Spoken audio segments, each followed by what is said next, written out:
Roorkee railway station से आज एक ऐतिहासिक पल जुड़ गया। हरिद्वार सांसद त्रिवेंद्र सिंह रावत आज रुड़की रेलवे स्टेशन पहुंचे, जहां उन्होंने वंदे भारत एक्सप्रेस ट्रेन को हरी झंडी दिखाकर रवाना किया। लखनऊ से चलकर सहारनपुर जाने वाली वंदे भारत ट्रेन का अब रुड़की स्टेशन पर भी स्टॉपेज बनाया गया है। इसको लेकर स्थानीय लोगों और यात्रियों में खासा उत्साह देखने को मिला। सांसद त्रिवेंद्र सिंह रावत ने कहा कि रुड़की जैसे औद्योगिक और शैक्षणिक शहर में वंदे भारत का ठहराव यात्रियों के लिए बड़ी सौगात है। वहीं मीडिया से बातचीत के दौरान सांसद त्रिवेंद्र सिंह रावत ने हाल ही में सदन में उठे पहाड़ प्लेन और पानी रोके जाने के मुद्दे पर भी अपनी प्रतिक्रिया दी है। उन्होंने कहा कि उत्तराखंड का विकास पहाड़ और मैदान दोनों को साथ लेकर ही संभव है और सरकार हर क्षेत्र के संतुलित विकास के लिए प्रतिबद्ध है। वंदे भारत का रुड़की स्टेशन पर रुकना जहां यात्रियों को सुविधा देगा, वहीं सांसद की यह पहल क्षेत्र में विकास का एक और नया अध्याय जोड़ती नजर आ रही है।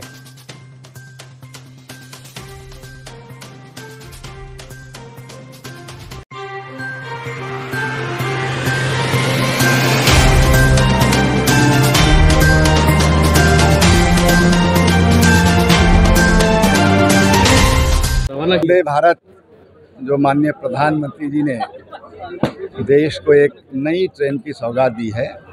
आज लगभग 160 वंदे भारत एक्सप्रेस ट्रेन देश में चल रही हैं।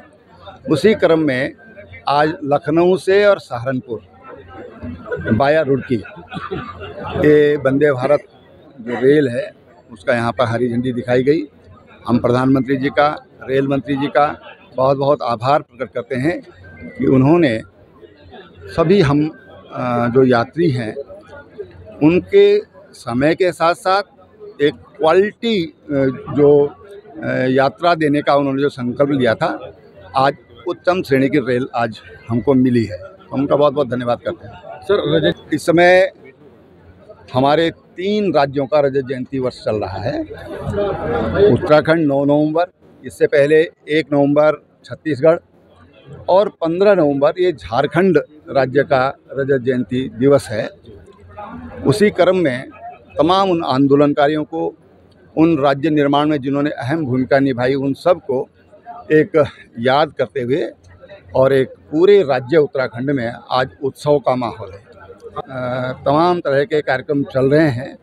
कहीं पर किसान गोष्ठी चल रही हैं, कहीं पर हमारे स्वयं सहायता समूह हैं उनके मेले चल रहे हैं, कहीं सांस्कृतिक कार्यक्रम चल रहे हैं, कहीं आंदोलनकारियों के सम्मान के कार्यक्रम चल रहे हैं। तो तमाम तरह के कार्यक्रम पिछले 1 सप्ताह से चल रहे हैं और कल माननीय प्रधानमंत्री जी देहरादून आ रहे हैं उत्तराखंड के लोगों को बधाई देने के लिए, उनको याद करने के लिए। मैं समझता हूँ ये कुछ व्यक्तियों की दिमाग की फितरत है, कुछ व्यक्तियों की दिमाग की फितरत है।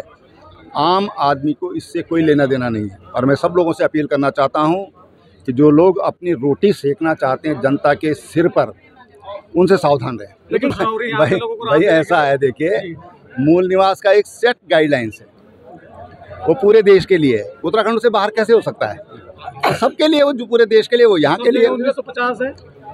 नहीं, ऐसा नहीं है। आप अगर सर्च करेंगे तो ऐसा नहीं है।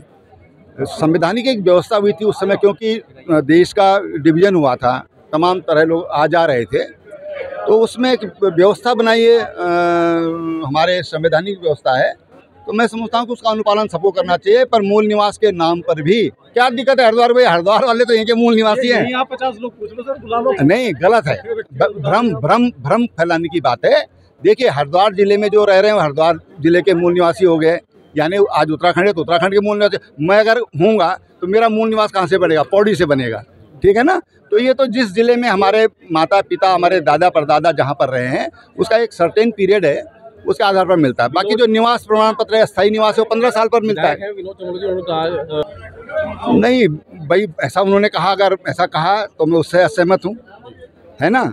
अगर ऐसा कहा है तो मैं उससे अपनी असहमति छोड़ दिया गया वहाँ से। ये सब फालतू की बातें ना, मैंने कहा फितरत दिमागी। आत्मनिर्भर भारत की ओर अवसर हो रहा है और मैं समझता हूँ कि आज जो वंदे भारत ट्रेन का यहाँ से शुभारंभ हुआ, हमारे प्रधानमंत्री नरेंद्र मोदी ने काशी से जो है ट्रेन को हरी झंडी दिखाई। आज हमें सौभाग्य प्राप्त हुआ, यहाँ पर रुड़की से हम लोगों ने हरी झंडी दिखाई। तो ये एक मैं समझता हूँ द्योतक है देश को आगे बढ़ाने का, एक विकसित भारत बढ़ाने का। आज हमारे सांसद यहाँ पर मौजूद थे, हमारी लोकसभा सांसद और हमारी राज्यसभा सांसद सभी लोग यहाँ मौजूद रहे। मैं समझता हूँ कि लगातार रेलवे में भारत तरक्की कर रहा है और वंदे भारत जैसी ट्रेन जो है एक कनेक्टिविटी को बढ़ा रही है।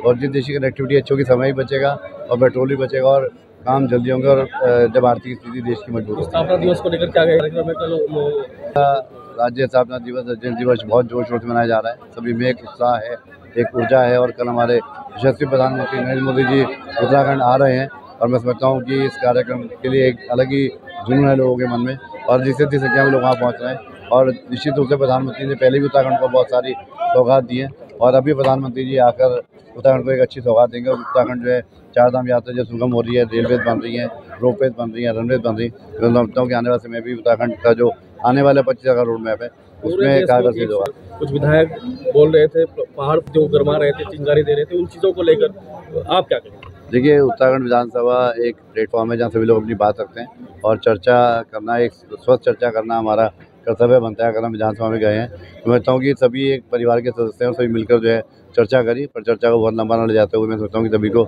मिलजुल कर एक साथ आगे बढ़ना चाहिए और उत्तराखंड के बारे में सोचना चाहिए। हम सब लोग उत्तराखंड के निवासी हैं। हरिद्वार को भी मिलना चाहिए, कैबिनेट बनते भी नहीं है सर। हरिद्वार से यहाँ से सबसे ज़्यादा जाता है, उसके बाद भी यहाँ पर अभी कैबिनेट मंत्री। हरिद्वार को बहुत कुछ मिल रहा है। हरिद्वार देखिए अब लगातार तरक्की कर रहा है, गंगा कॉरिडोर बन रहा है, कुंभ मेले में बहुत बड़ा बजट आ रहा है, कांवड़ यात्रा यहाँ से होती है और यहाँ पे औद्योगिक क्षेत्रों के लिए बहुत बजट मैं समझता हूँ कि हमारी सरकार दे रही है और लगातार सभी को सिंगल विंडो सिस्टम से आगे बढ़ा रही है। तो हरिद्वार जिला अपने महत्वपूर्ण और एक अभिन्न अंग है मैं समझता हूँ कि उत्तराखंड का। और उत्तराखंड में सभी लोग आने वाले 25 साल का रोड मैप बनाएं और उत्तराखंड को आने वाले समय में आत्मनिर्भर बने, उत्तराखंड एक राइजिंग स्टेट बने, उत्तराखंड विकसित उत्तराखंड बने, इस और हमें ध्यान देना है। देखिए, सभी एक विभिन्न फूल हैं और अलग अलग विधानसभाओं के तो मिलकर एक गुलदस्ता बनाते हैं। गुलदस्ता तभी बनता है जब विभिन्न फूल उसमें लगें। समझता हूँ कि सभी लोग मिलजुल कर एक उत्तराखंड को एक अच्छा गुलदस्ते के रूप में आगे लेकर जाएंगे और उत्तराखंड आने वाले समय में सुंदर भविष्य है। उत्तराखंड पर्यटन स्थल में न सिर्फ भारत में बल्कि पूरी दुनिया में जाना जाएगा और हमारी चारधाम यात्रा का सभी लोगों को एक अलग क्रेज़ है, तो ये और बढ़ेगी और यहाँ कनेक्टिविटी बढ़ेगी। तो इस बार हम लोग अवसर हों और इस बात पे ध्यान लगाएं। समझता हूँ कि सभी बातों को बुलाकर हम सब लोग मिलजुल कर ठीक है। लड़ाई कोई नहीं है, हमारी लड़ाई तो विकास की, हमारी लड़ाई तो प्रदेश को आगे बढ़ाने की है और उत्तराखंड के निवासी उत्तराखंड के लिए सोचते हैं, उत्तराखंड को आगे बढ़ाते हैं। देश हमारा एक है, अखंड देश है। आज बहुत विभाग हो चुके हैं हमारे, पहले नेपाल अलग हुआ, भूटान अलग हुआ, पाकिस्तान अलग हुआ, अब कोई खंडित नहीं होगा, अब सब अखंड रहेंगे और उत्तराखंड एक रहेगा। एक प्रदेश में 2 प्रमाण पत्र लगता है, सही है? नहीं, कुछ नहीं है। और जो ये कहते हैं सब अनारकल बातें हैं, लोगों को भड़काने की बातें हैं। मैं सोचता हूँ कि सरकार जो सबको साथ लेकर चल रही है, जैसा पानी वहाँ आ रहा है, जैसा टैक्स यहाँ पे दे रहे हैं, पूरे प्रदेश में एक समानता है और सभी एक समान रूप से आगे बढ़ रहे हैं।